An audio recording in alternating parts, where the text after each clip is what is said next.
Hi guys, just before we get into today's episode, I just wanted to ask you a big favor. Assuming you like the content that I'm putting out on this channel, could you please do me a favor and press the subscribe button? It really does help reach more people. And while you're at it, if you could just smash that like button down there, we'd really appreciate it. I just want to get this channel out to as many people as possible, so more and more people are getting exposed to these kinds of stories. And I'll stop talking now and let you get into the episode. Hello and welcome to another episode of the Chronic Comeback podcast. In this episode, I am really excited to have on the show Patricia Cosulich. Hopefully I pronounced that correctly. Patricia was diagnosed and has been dealing with the Lyme disease. She was diagnosed with it quite a while ago, but is actually now pain-free and has regained so much of what she lost after many years of being sick.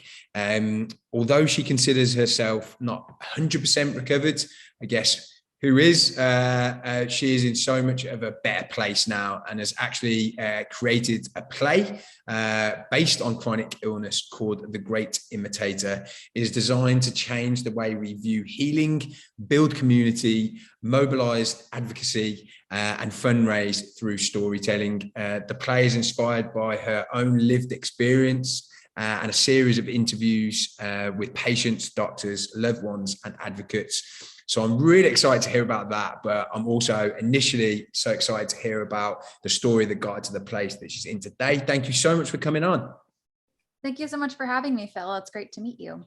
Yes, you too. Okay, let's go back if we can. So I alluded to the fact that, you were ill for quite some time. Could you take us back before that period of time and just talk a little bit about what your health was like before that point? Were you healthy? Were there always signs that something wasn't quite right? There were a few early signs, even in elementary school, and I really don't know if I had contracted Lyme disease by then or not. It's hard to know if I contracted it when I was little, and then maybe it just escalated out of hand starting toward the end of high school, and then really escalated even more in college. So there is ambiguity there, and I've accepted that I'll never know for sure. Some of the signs in elementary school, though, well, overall, I was fairly healthy. I did get sick a lot and have headaches and stomach aches and things like that a lot, but I would still consider it a very able-bodied life that I was able to do pretty much everything I wanted to. I could run, I could jump around, all the things kids are meant to do. So it was a good time. But there were things like the headaches, and I was sensitive to light then. I wasn't diagnosed with Erlen syndrome yet. That's why I wear the tinted glasses now. And that started as early as first grade, but also fluorescent lights are really terrible for your nervous system in general, regardless of whether you have a chronic condition. So I started dealing with that then, even though I wasn't diagnosed with that until my 20s. So those were the main things early on. And I did have chronic stress in my life, but that was not related necessarily to me being well, it is related and it's not related, if you know what I mean. Like, was it infectious disease or was it chronic stress? And obviously the two of those things compound each other over time. Yeah, that's of course. I mean, I often think that what was it? What came first? Was it the mental side of it, not the mental side of it, but the mental patterns that caused me to be in this chronic state, or was it the something physical that's, I don't know, it's difficult. I just think there's a combination of things for me anyway, personally. In terms of it seems like there was definitely some telltale signs, but nothing to make you be incredibly worried about it. But when did things start to go downhill, and could you take us through that first part of the story? So I was very strong, like I could exercise and build muscle easily, and I did fine in school, and I was very active. I was one of those overly busy people, which I now of course know is incredibly unhealthy. At the time though, it seemed to be working out. And so I just had a very full life with a lot of extracurriculars and involvement at school. And then suddenly I wasn't able to sustain that anymore. And those scales started to really tip in 11th grade. And it's typical that that's a stressful time, right? Because if you're planning to go to college, that's classic college prep time. And I was taking a lot of AP classes, and I was doing a lot of things. I was doing musical theater. I was president of my Girl Scout troop. I don't remember if I'd finished my gold award yet by then. So I had a lot on my plate, and I was also over exercising to a certain extent. And it just crashed and burned somewhat suddenly, where I just felt the need to nap all the time. And I had never been someone to rest. I was a little bit of an energizer bunny.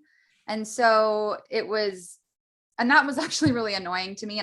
And just based on what you've shared in the past, I think you might relate to this. But someone said, "Oh, you're tired. Are you depressed?" I went, "No, I actually really feel happy. I'm Yeah. just displeased that I feel like sleeping all the time." Yeah.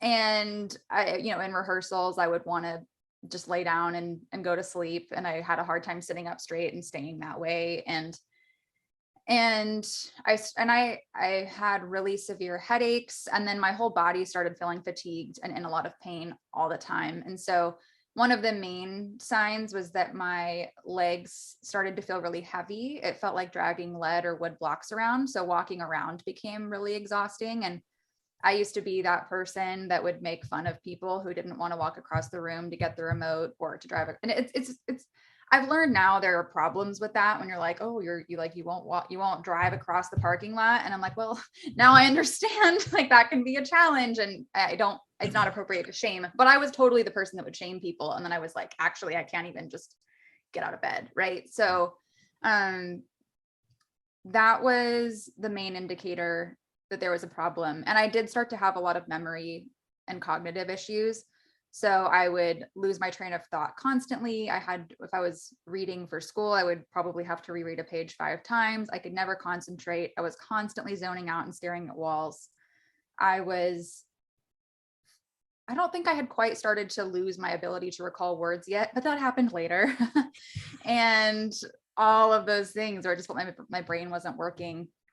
And it felt so out of character for me. And it was really frustrating because I was used to being able to function at the capacity that I wanted to.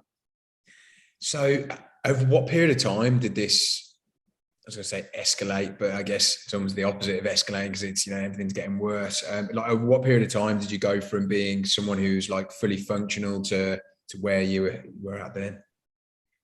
So if we backtrack a little bit, some Sure.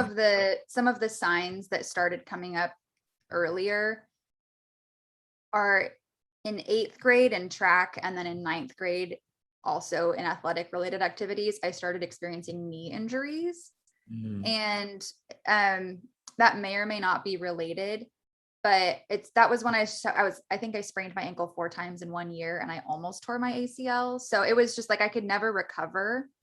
And based on what I know, and I was also having really big energy swings in 8th grade where I could be really productive one day and then not the next day, enough to the point that a teacher commented on it. And so knowing what I know now about nervous system regulation, I think that was a really, really big piece at that time. But again, like I was still able to keep up and even though it was messy, I was still able to do the things that I wanted to do and that were expected of me. And I had headaches constantly in 9th grade, but I was just keeping on with them. Right. And went to the doctor and asked about it, but they went, "Oh, just stop stressing yourself out. You'll be fine." And that was the extent of it. Classic, I know. And I was like, well, and to be fair, I was doing too much. Right. Yeah. And they say, well, stop stressing. Don't do so much. I go, what do you mean? What do you like? It's like, doesn't compute. And that I'm not accepting that feedback, and nothing, I'm not changing anything. Right. So that was that. And then we fast forward to 11th grade, and that's when it really, fell apart. And it's interesting because the timing was very complicated. Since I realized I really needed medical attention, I started going to the doctor. I was actually very health conscious. Like I was very diligent about exercise and food and things like that, but I was not, well, I was neglecting sleep and rest and having boundaries and things like that that are also essential to health. So gosh, it's so hard to like give a concise overview of how do you become sick, because it's not an overnight thing, but that's essentially it. Yeah. But what was, sorry, but what was the, I guess, what was the period of time from where it started to get, where you start to get, where I guess where, for me, like, it was such a quick, although I had a long period of time where I was having symptoms on and off, I then just had this rapid, over the course of 2 weeks, where my symptoms just got on a daily basis out of control. And then I never returned back to where I was before. Does that make sense? So was it over the course of like a few weeks where you couldn't ignore it anymore, or did it take a little bit longer? No, mine was more of a slow burn or a slow Okay. fade, depending on how you want to look at it. Yeah. And it was just flirting with burnout for a long time. Right. Yeah. So even though it was obvious something was wrong in 11th grade and I started going to the doctor, we also weren't able to find anything. And so I ended up looking for answers and for a diagnosis for about 8 years. And there was just no explanation for that entire period of 8 years. And which, as you know, takes a lot of persistence to say, I'm not going to quit. And I know that I'm going to get help for this. And even though everyone's telling me that, well, not everyone, but a lot of people, including people with certain degrees and credentials, are telling me that this isn't real and I'm making it up. Right. So you have to trust your own integrity, and that's its own journey to trust yourself. And I definitely had to learn to trust myself.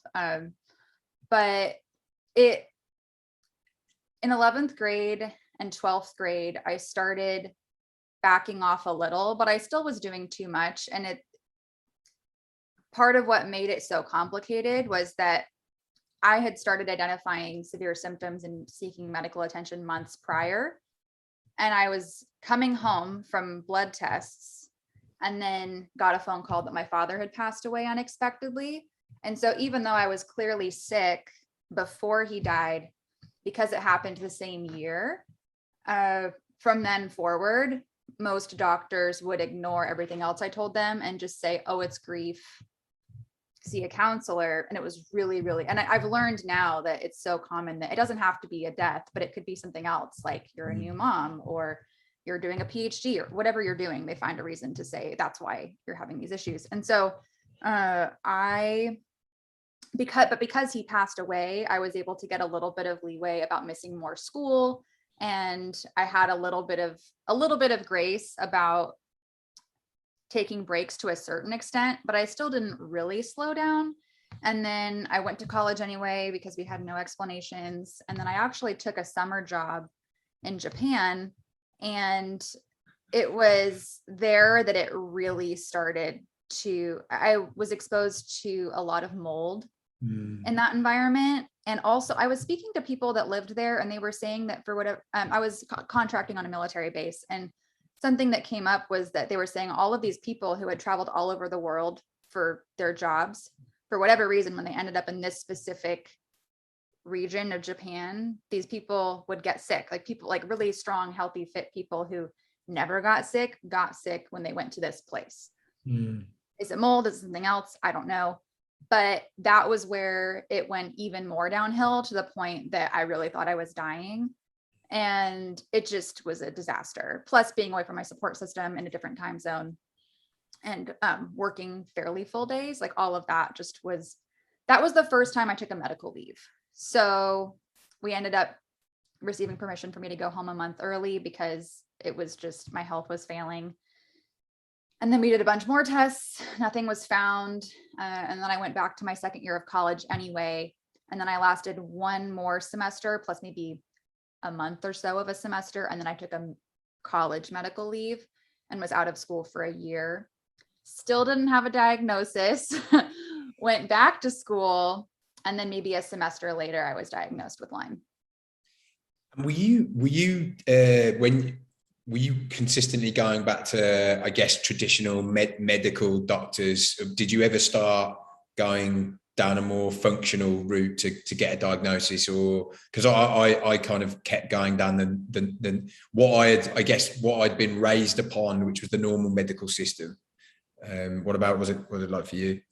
That's a great question. And I love how you've shared about eventually trying so many things. And I definitely relate to that. So we definitely started with the family doctor that I grew up with, as most people would probably. And she started referring us to different specialists. So I did start with a bunch of MDs and specialists in their respective disciplines, and that wasn't leading us anywhere.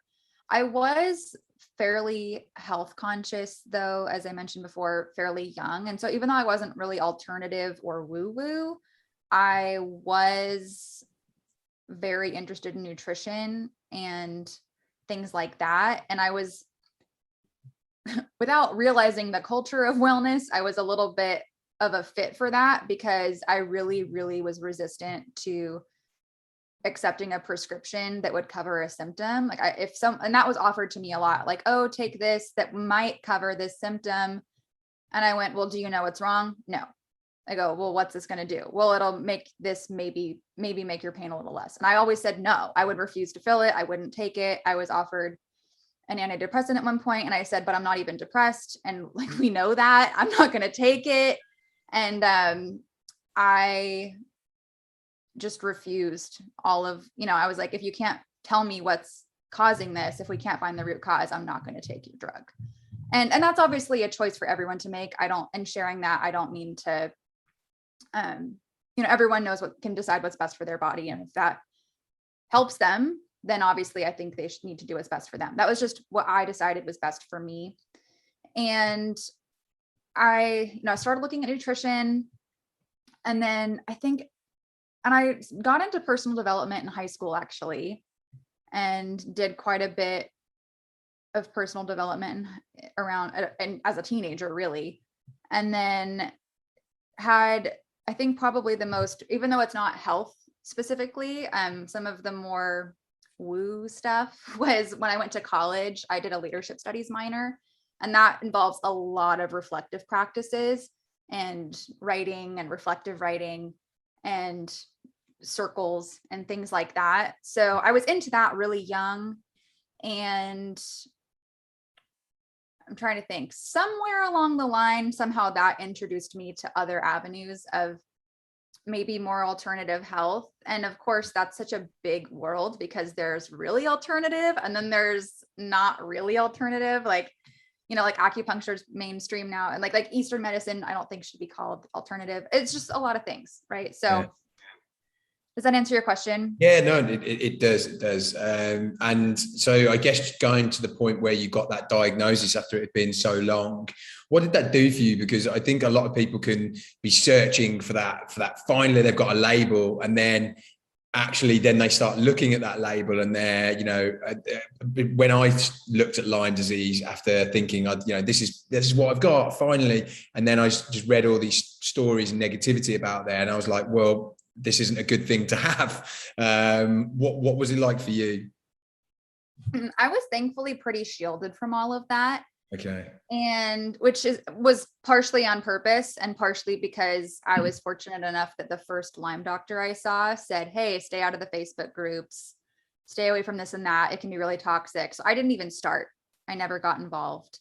Right. And I also didn't want to identify with Lyme disease. I was really, really happy. And it was sort of a hallelujah, I have a diagnosis moment. I was so pumped about it, but I didn't want to read Lyme books. I didn't want to look at Lyme content. I didn't want to go to Lyme groups. I think that those things can be helpful, depending on what's the vibe, what's the tone, how does that suit where you're at this stage of your journey. Like now I co-facilitate a Lyme empowerment circle, and I love it. But it's a culture that fits me at this stage of my journey. And at that point, I didn't want to engage with it. So for years and years, I wasn't part of any chronic illness community at all for the 8 years of being undiagnosed. And then for probably the first 2 to 3 years of treatment, I didn't even have friends with chronic illness. What was the treatment in the first few years of you having been sick? I started with a rotation of oral antibiotics and herbs, antimicrobial herbs, and a lot of immune support and a lot of detox. Okay. And was that with a functional doctor, or was that with a medical doctor, or a kind of combination? A combination. Yeah. Okay. Yeah. And she was, sorry, you go. she was under the Lyme literate physician category. And since then I've now worked with a total of 3 Lyme literate physicians, some of whom were MDs and some being naturopaths. And all of the ones I've seen did a mix of allopathic and more naturopathic medicine. So diet and all of that other stuff was always part of it. It's a bit like dating, isn't it? When you're trying to find the doctor for you know, you never, if you get, you know, if you're lucky enough to find the one on the first date, then that's amazing. But I feel like, you do have to go through a few, although I don't say bad ones, but I guess ones that maybe aren't, you need one that connects with you. And it sounds like maybe you went through that process as well. Yeah. And, you know, this is backtracking. Phil, I wanted to tell you, so you asked about trying alternative things and if I stuck to the traditional route. And something funny that, I mean, it's not funny, except it makes me laugh now. It is because I did start trying a bunch of other things, and I didn't give you the laundry list of all the other things I started trying, but I had a friend say to me, "Oh, it's really interesting because you're this very rationally minded, intelligent person who appreciates data. And you're also really open to pseudoscience." And I went, that is so insulting while also disguised as a compliment.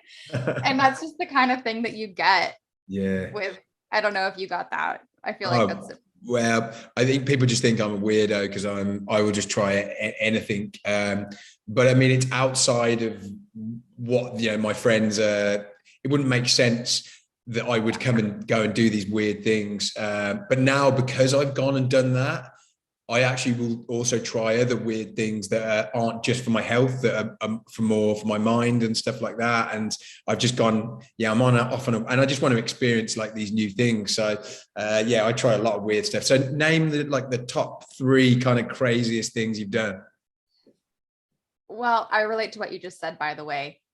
And I feel like I'm going to postpone your question by a sentence or two. Okay. I feel like unless you've walked in the shoes of feeling like you've lost everything and you're desperate to fight your way back and to be feeling alive again and having your capacity back, it's like, that's what opens your mind to trying all of these things that seem crazy. And they're no longer crazy because you go, well, what do I have to lose? I might as well try the weird thing. So getting into the weird things.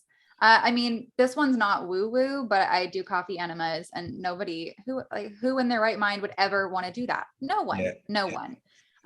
So that's one. I also have an ozone generator where I convert O2 to O3. It's a home one. It's not an You have one at your home. Oh, that's cool. It's literally in this cabinet right here. Oh, cool. Yeah, you can see my to-do list right there. But so it was funny because in college I had an oxygen tank and this total mad scientist set up in my room, and people would come over and go, "What on earth are you doing in here?" I know it looks like a drug lab, but it's not.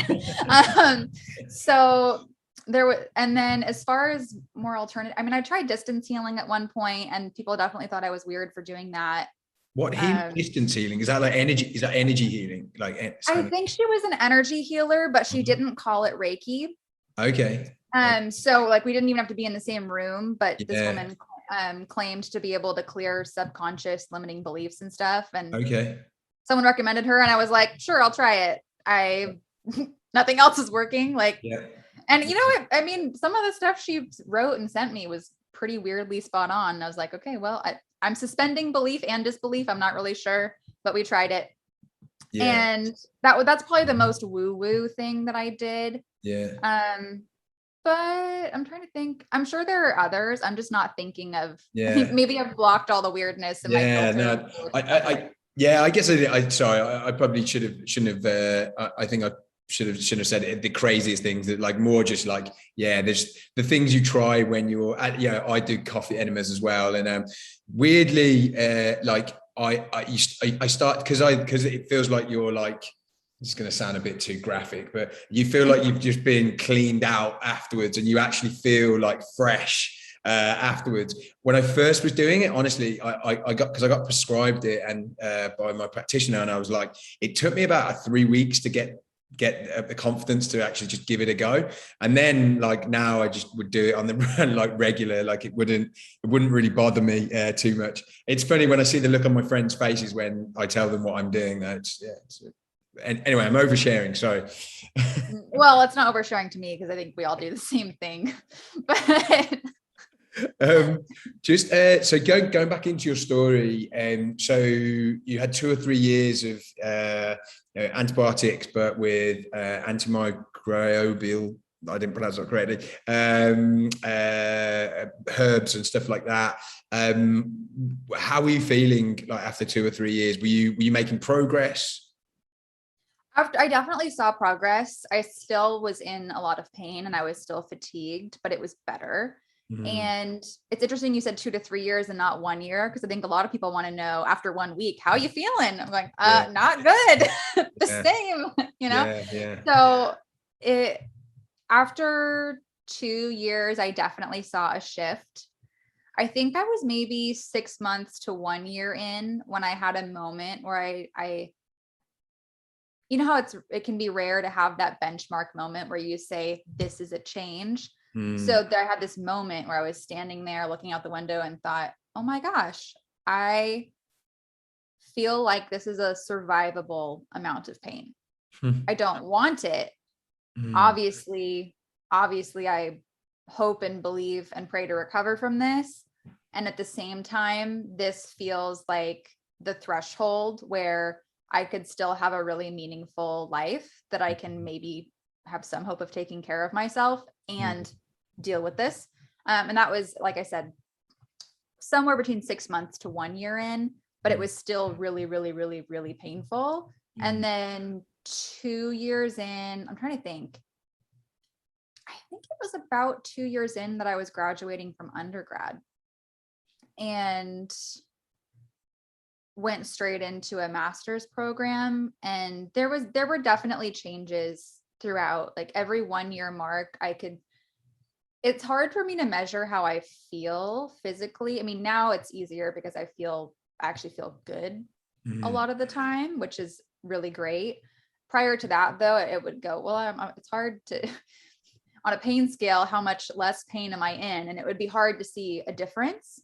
But I would be able to see changes on how much I could do, like discerning what roles and what level of responsibility and tasks I could take on. That was really how I measured it, quite frankly. It's difficult, isn't it? It's like everything's relative to, to how you felt yesterday, rather than, I wished you could feel how you felt a year ago so you could compare it. That would be useful. Actually, so even though it's somewhat arbitrary, you interviewed Christina Concevelos, I believe, my friend who wrote actually today. Yeah.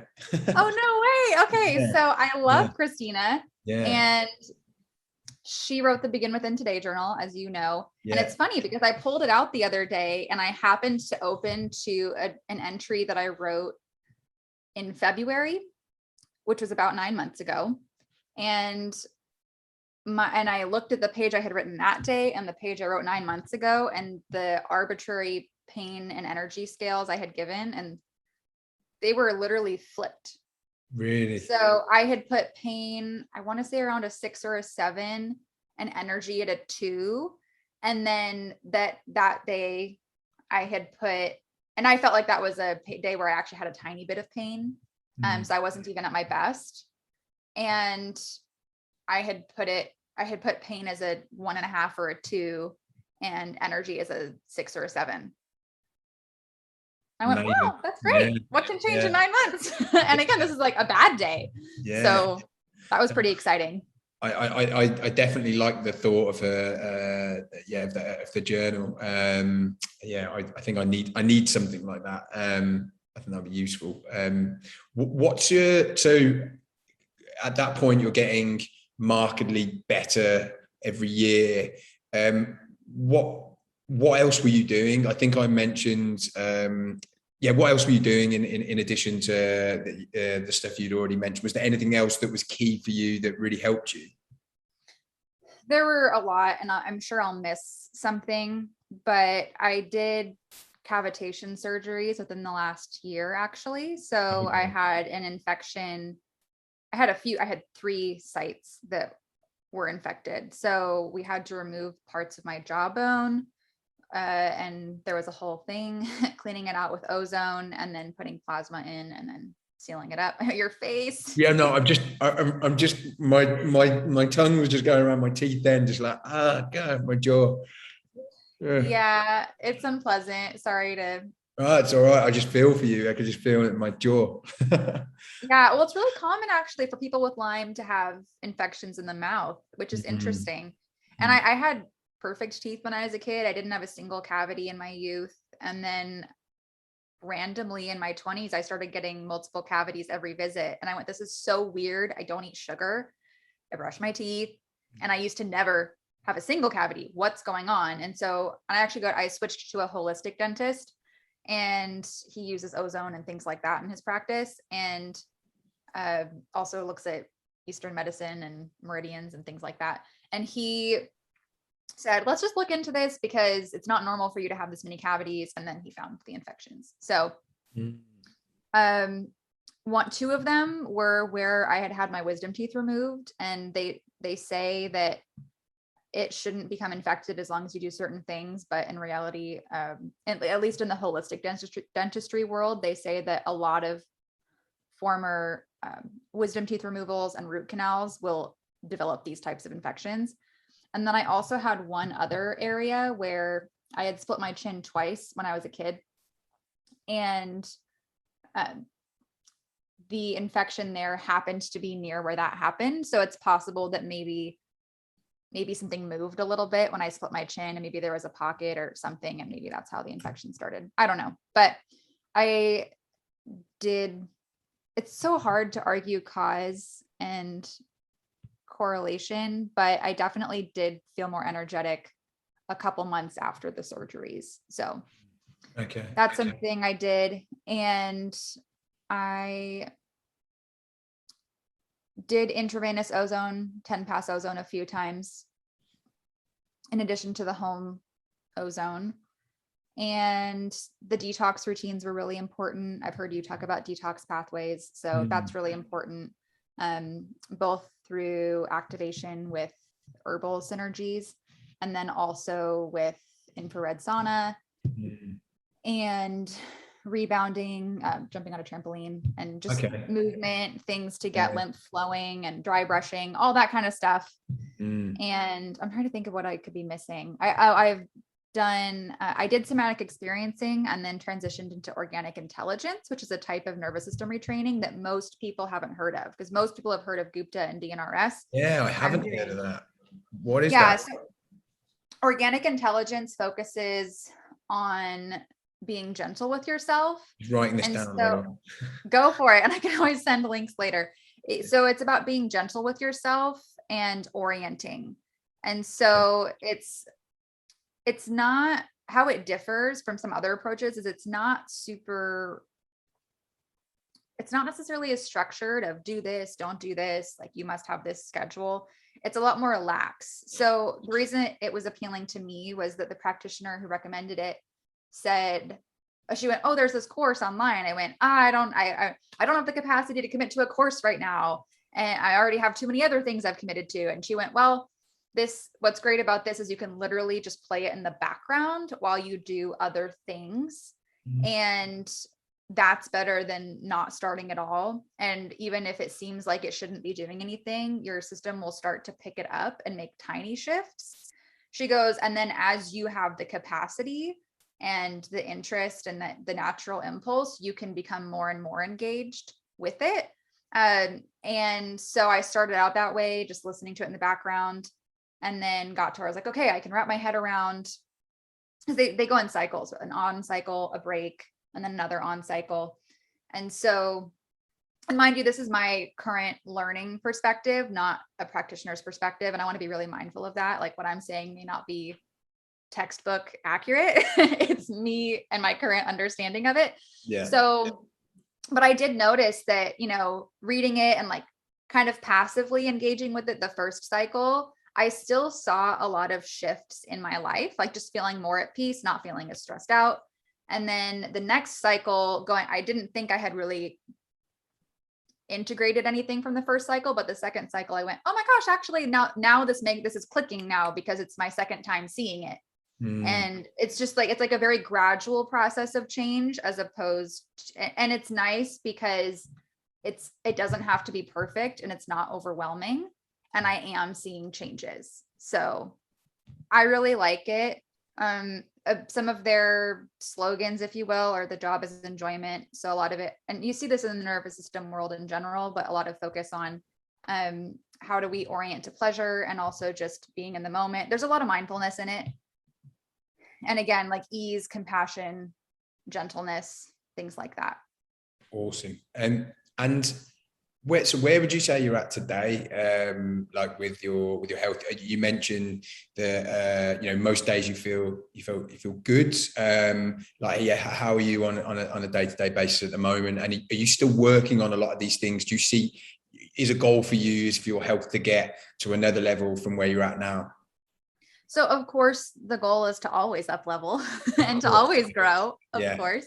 Yeah. With that being said, right now, my primary goals have shifted from my health to my career and finances because I finally feel like now I can focus on that more than I focus on medical care for the first time ever, which is really great. So, and I'm still treating. I mean, I still take my antimicrobial herbs. I transitioned off of all antibiotics a while ago, but I still take antimicrobial herbs. I still do a lot of immune support. I still do supplements. I still do detox. I try to, this is really intense sounding. I try to do infrared sauna for 30 minutes, 3 times a week at about 130 to 140 degrees. And I still, if I travel, that gets thrown off, but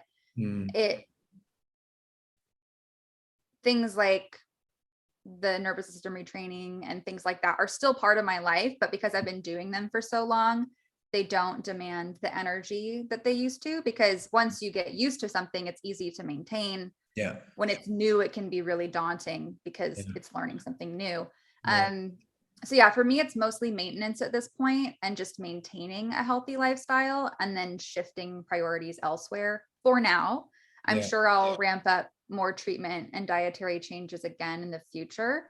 But right now it's really nice to enjoy and focus on other areas of life that were neglected for so long. Like I really was, and there's a lot about identity. So I'm hesitant in how I word this, but I really was sick throughout my entire early adulthood. So I'm in my mid to late 20s now. And this is the first time I really feel healthy. So I'm trying to really enjoy and embrace that and really celebrate it. And of course, continue to make choices that will allow me to stay that way and continue to grow while also saying like, my life doesn't need to revolve around medical care now. I get to enjoy other aspects of life because life is about a lot more than just medical care, right? Like we want our health so that we can enjoy everything else.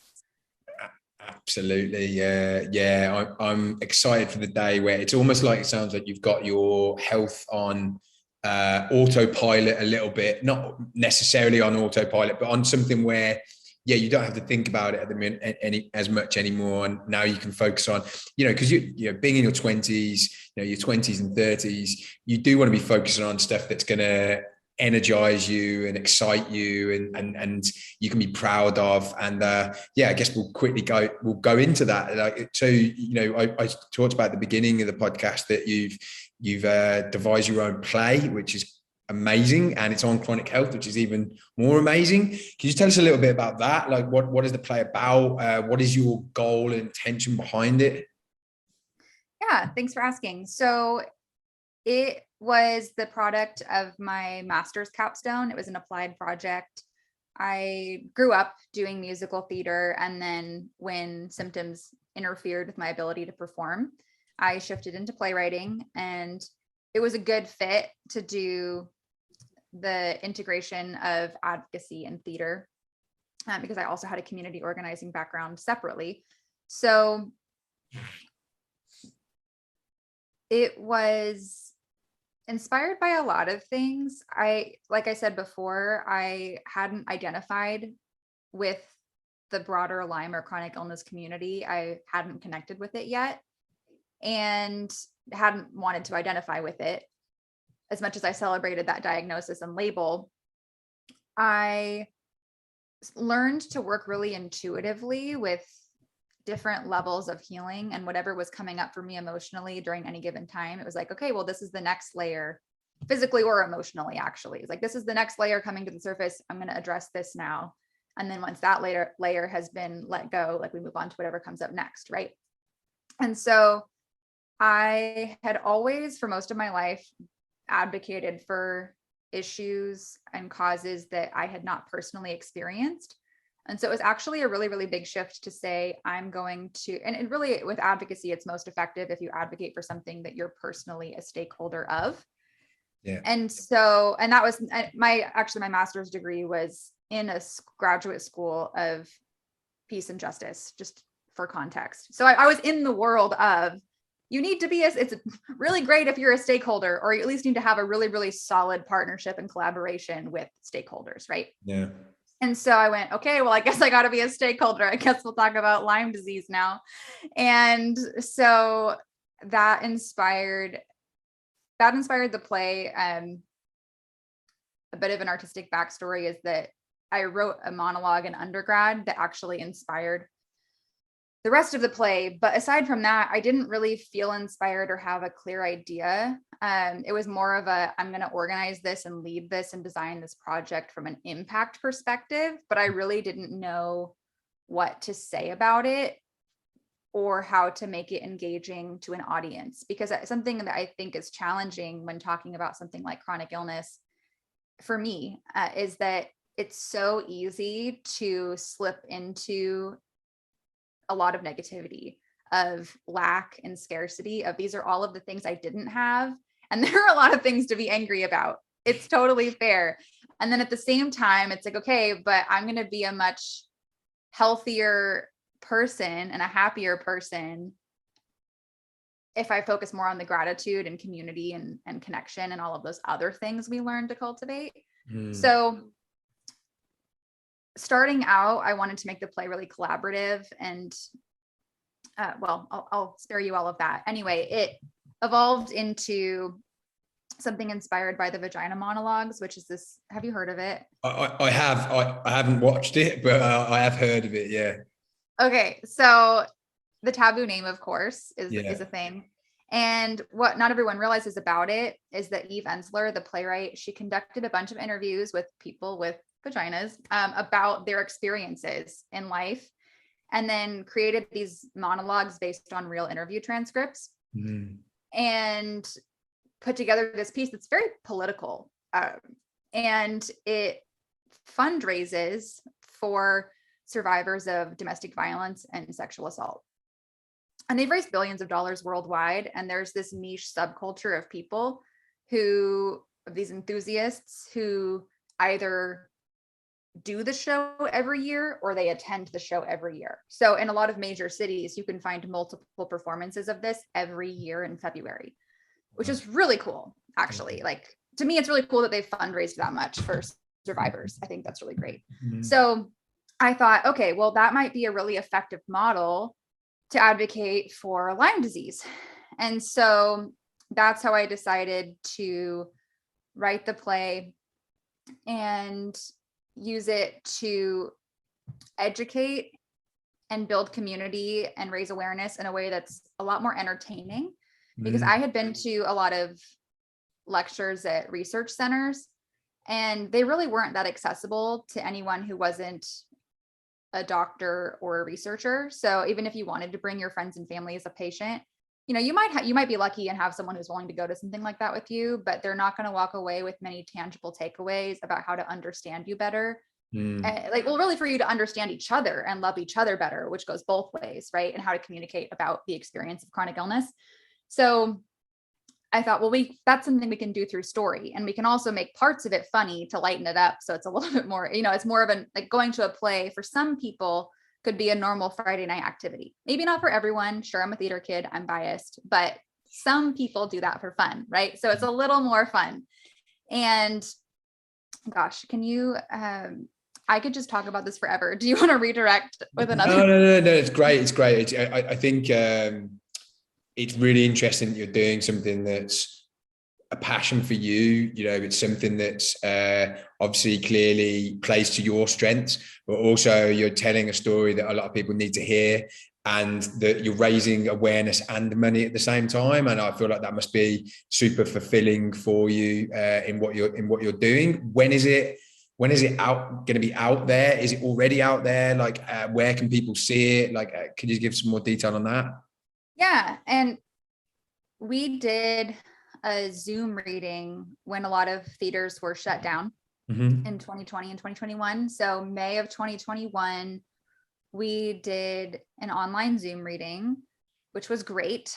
And we had a really awesome director who specializes in the intersection of health advocacy and theater. So she was the perfect fit. And we recorded that.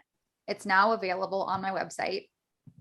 So keep in mind, it's a reading. It's not, the actors are not off book. You can't see the script because it's on the screen where the camera is, but just know that it's not a fully produced performance with all of the bells and whistles and costumes. So it's bare bones, but it's still really great to have. And the actors did a great job. And so that's available now. And folks who choose to watch it can contribute on a donate what you can /desire basis. And that helps me fundraise for future iterations and performances. So we really want to do a live in-person performance in California in May of 2022.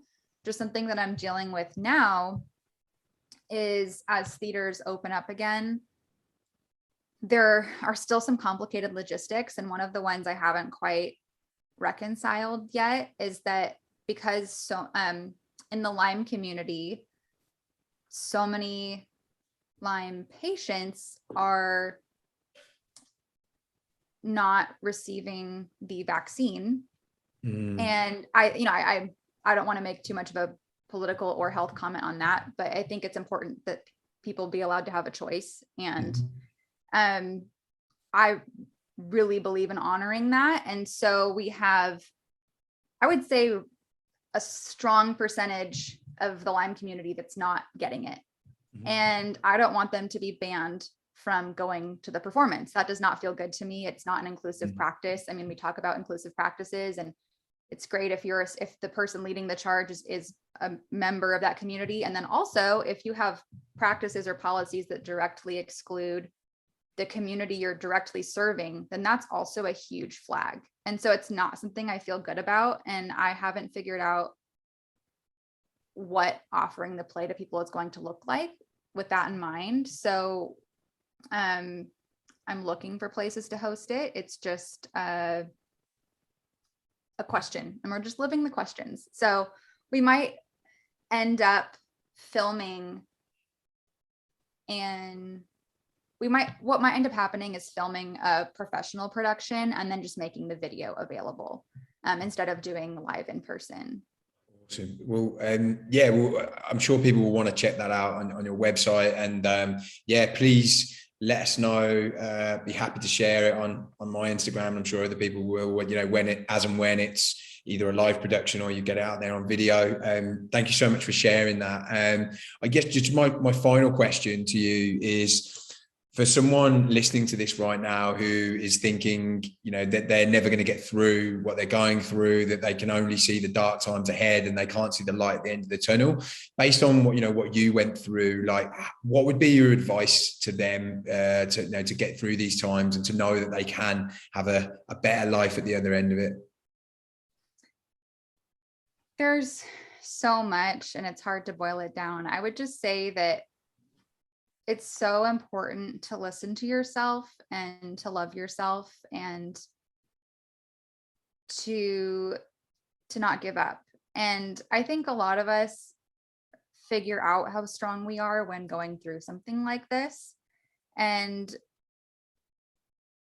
one of the missing pieces for me for a long time was finding spaces where I felt seen and heard and understood. I had really great people. And just the missing gap was finding that balance of how do you find people who understand what you're going through and can offer really wise, informed, mature counsel on that, and who also are going to be with that mindset of overcoming and recovering, and not accept the status quo staying the way that it is. So the other big one is just learning to work with your nervous system and not against it. Totally. I think that last bit of advice is definitely hit home for me. No, thank you so much. Thank you so much for coming on and sharing your story. I love the fact that you're now able to focus on something that is really you're passionate about, and I know people are going to get so much from this story. If people want to connect with you, check out your website. We'll put all this in the show notes, but could you just how best for them to do that? Folks can check out my website at www.patriciacosulich.com. The spelling of my name will be in the show notes. It's a tough one. Definitely. And then also social media, the same. It's just at patricia.cosulich. And I'm on Facebook too, and LinkedIn, all with my name. So awesome. People are welcome to send me a DM or anything like that, or submit an inquiry through the website. Cool. And there's also a resource guide on my website that's free. It's affiliated with the Great Imitator, the play. It is a community advocacy and resource guide with a lot of helpful links and information about community, how to support citizen science projects and research and all of that jazz. It's pretty comprehensive. So if someone has Lyme and wants to check it out, it's there. Awesome. Thank you so much for coming on and sharing your story. I'm really excited to get this out there to everyone. So really, really appreciate it. Thank you so much, Phil.